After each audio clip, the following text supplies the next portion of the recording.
Ito mga idol, balik natin yung yung condenser ng Innova. Ito ang case nya mga idol, kakalinis ko lang yan. Dinik test muna natin. Ito yan oh.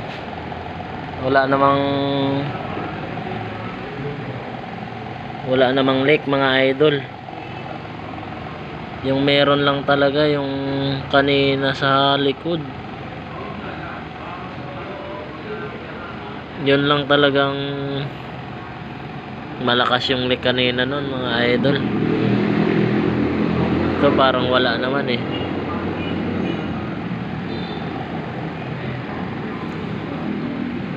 Wala naman kaninang, ito wala namang leak. Yun o, nasa 240 PSI.